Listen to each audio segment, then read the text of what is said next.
Trolley തൃശ്ശൂരിൽ സുരേഷ് ഗോപിയെ ജയിപ്പിക്കുമെന്നാണ് തോന്നുന്നത്. തൃശ്ശൂരിനെ സുരേഷ് ഗോപി എടുക്കും, അത് ഉറപ്പാണ്. നേമത്ത് ഒ രാജഗോപാൽ ജയിച്ചതുപോലെ ഈ ലോക്സഭാ തിരഞ്ഞെടുപ്പിൽ കേരളത്തിൽ BJP സുരേഷ് ഗോപിയിലൂടെ അക്കൗണ്ട് തുറക്കും. വായ തുറന്നാൽ വിവാദമാകും. എങ്കിലും സുരേഷ് ഗോപിയെ എല്ലാവർക്കും ഇഷ്ടമാണ്. ഉപകാരിയാണ്. സ്വന്തം പോക്കറ്റിൽ നിന്നും പണം ചെലവാക്കും. അഴിമതി ചെയ്യില്ല.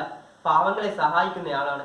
ഇങ്ങനെ ഒരു ഇമേജ് ഉള്ള ആളാണ് സുരേഷ് ഗോപി. തോറ്റു ജയിച്ച ആളാണ് BJPയുടെ ഒ രാജഗോപാൽ. കഴിഞ്ഞ തവണ തൃശ്ശൂരിൽ നല്ല പ്രകടനം കാഴ്ചവെക്കാൻ സുരേഷ് ഗോപിക്ക് കഴിഞ്ഞു.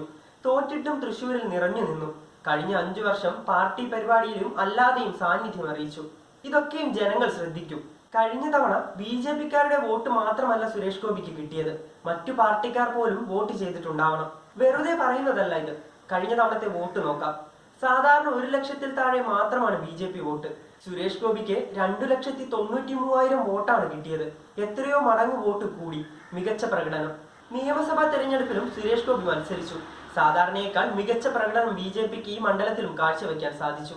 ലോക്സഭയിലേക്ക് തൃശ്ശൂരിൽ നിന്ന് കോൺഗ്രസ് സ്ഥാനാർത്ഥിയായി TN പ്രതാപൻ തന്നെ മത്സരിക്കാനാണ് സാധ്യത. LDFൽ CPIയുടെ സീറ്റാണിത്.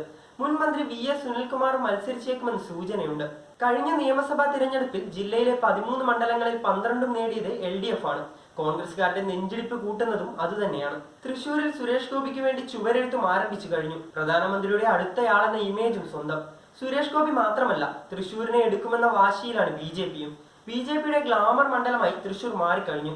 പ്രധാനമന്ത്രി ഉൾപ്പെടെയുള്ള ദേശീയ നേതാക്കളുടെ ശ്രദ്ധയും ഗുണം ചെയ്യും. പാളയത്തിൽ പടയുണ്ടാവില്ല എന്നർത്ഥം.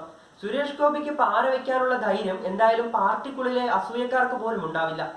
ചതിക്കില്ലെന്ന് ഉറപ്പാണ്. തൃശ്ശൂരിനെ സ്വന്തം സുരേഷ് ഗോപിയെ വിജയിപ്പിക്കണമെന്നാണ് ചുവരെഴുത്ത്. സുരേഷ് ഗോപി ചതിക്കില്ല.